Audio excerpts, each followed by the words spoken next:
Absurdo o que aconteceu na Arena MRV ontem na final da Copa do Brasil. Falando em Copa do Brasil, o Vasco que receberá aproximadamente 23 milhões em premiação por chegar na semifinal da competição. Presidente Pedrinho se arrepende e desbloqueia torcedores na rede social. Chegando com tudo nesta segunda-feira, trazendo notícias e informações do Clube de Regatas Vasco da Gama. É claro que eu estou falando do Gigante da Colina, mas para muitos cruzmaltinos apaixonados. Obrigado pelo like, obrigado pela sua inscrição, pela sua moral. Desejar uma excelente semana e assim eu espero, com boas notícias para você, torcedor cruzmaltino. Vamos começar esse vídeo falando aqui do absurdo ocorrido ontem na Arena MRV. Máximo respeito à instituição e ao clube do Atlético Mineiro, mas o fato de ontem bombas serem lançadas no campo, confusão na entrada dos torcedores, sobretudo o que aconteceu, acho que o maior absurdo de todos os fatos é um fotógrafo ser atingido, nome Nudenberg José Maria. O rapaz estava ali simplesmente trabalhando e foi atingido por uma das bombas, e a questão é que ele foi levado para o hospital em Belo Horizonte, onde foi constatado 3 fraturas, e ele vai ter que passar por uma cirurgia. Então, galera, absurdo. Por que eu digo absurdo? Eu acho que o torcedor vai concordar aqui comigo em relação a isso. Por muito menos, tá? Por muito menos. É claro que isso não deve acontecer em nenhum lugar, mas por muito menos, São Januário ficou 90 dias sem a presença do público, com o torcedor sendo impedido de entrar em São Januário, prejudicando os jogos do Vasco, prejudicando a parte comercial da barreira do Vasco. Se um fato como esse, onde um fotógrafo é atingido por uma bomba e acaba tendo ali fraturas nos dedos e sendo levado para o hospital, era motivo de São Januário ficar uma temporada parado. E quem sai prejudicado são os comerciantes, trabalhadores da barreira do Vasco, os torcedores impedidos de ir para São Januário. Então fica aqui registrado o nosso repúdio a qualquer tipo de violência, e isso não só na Arena MRV, qualquer estádio. O jogo é decidido em campo, então assim, eu fico muito chateado por isso, porque se fosse em São Januário, a coisa ia ser muito pior, né? São Januário ia ficar interditado por um bom tempo. Então, de fato, os responsáveis, quem permite entrar com bomba, enfim, deve receber a devida punição. Galera, vamos aqui falar do próximo jogo do Vasco, já que nós estamos falando aqui de São Januário, e é um jogo muito importante, um jogo decisivo. Cada jogo agora para o Vasco é considerado uma final, mediante ao que vai acontecer para decidir a classificação para uma competição internacional. Eu digo isso porque o jogo vai acontecer a 34ª rodada no dia 21, quinta-feira, 8 horas da noite, em São Januário. Jogo importante, o Internacional vem de uma crescente no campeonato, um bom trabalho feito pelo técnico Roger Machado. Tem jogadores ali com qualidades, a gente vai falar bastante sobre isso durante a semana, mas a primeira informação que eu quero trazer é sobre os jogadores que estão pendurados para essa partida.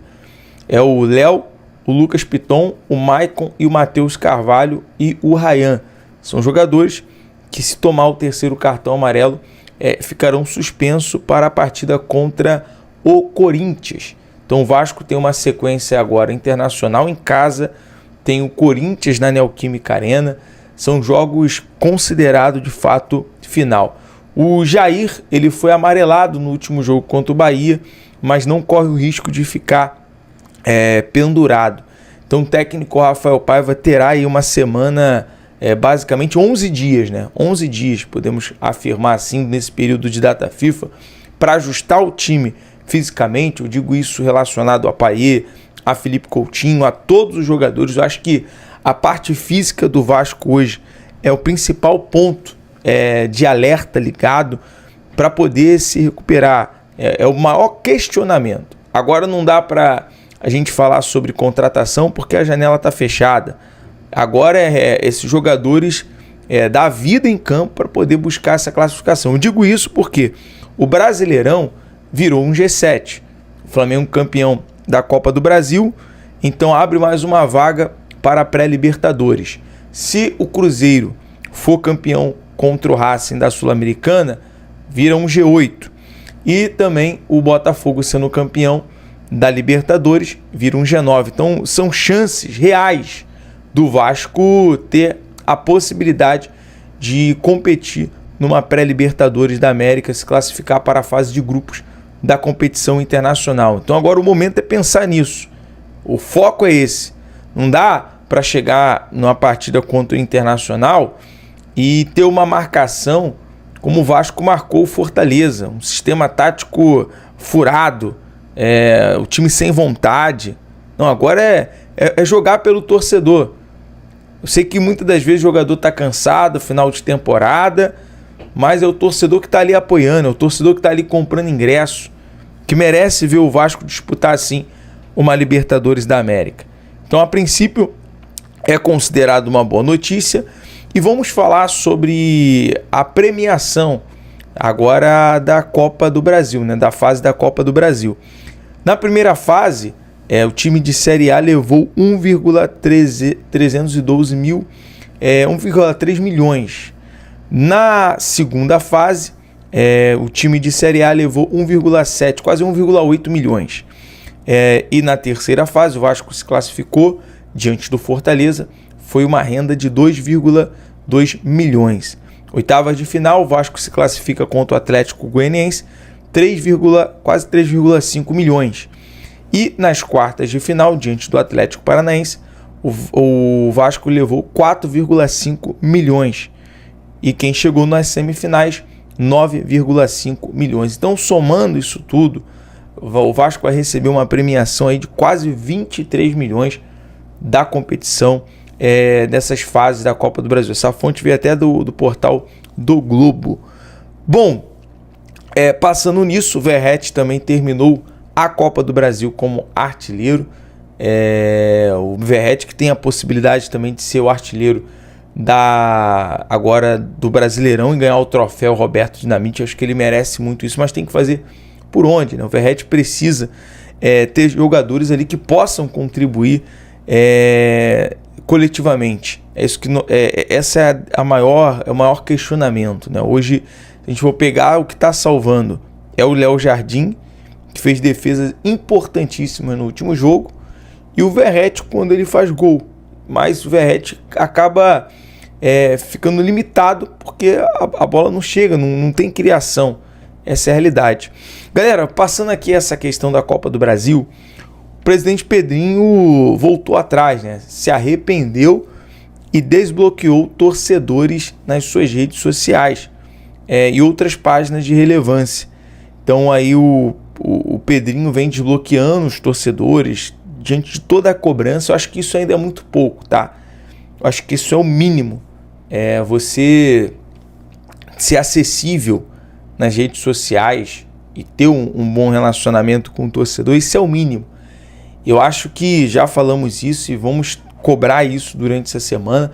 O presidente Pedrinho precisa vir a público falar em relação a planejamento, em relação ao potencial construtivo, a reforma e ampliação de São Januário, a venda da Vasco SAF, todo o imbróglio que existe em relação à questão da justiça com a equipe, com a 777, inclusive essa semana, esse mês, né, dia 27, haverá um julgamento para decidir toda essa questão. Então são muitas respostas que o torcedor, aliás, são muitas perguntas que o torcedor tem e precisam ser respondidas. O torcedor Cruz Maltino precisa de uma satisfação. Galera, o negócio é o seguinte, nós estamos num plantão essa semana, acompanhando a seleção brasileira na data FIFA. Estamos aqui em Belém do Pará para cobrir o treino da seleção, mas de plantão. Qualquer informação e notícia que sair do Vasco, a gente entra aqui ao vivo ou até mesmo num vídeo trazendo toda a informação para você, beleza? Então é isso aí, rapaziada. Ficamos com a notícia do Vasco da Gama. O que vocês acharam? Deixa aí a sua opinião sobre o vídeo. Não se esqueça de deixar o like e se inscrever no canal. Um grande abraço aí. Tchau, tchau. Até o próximo vídeo.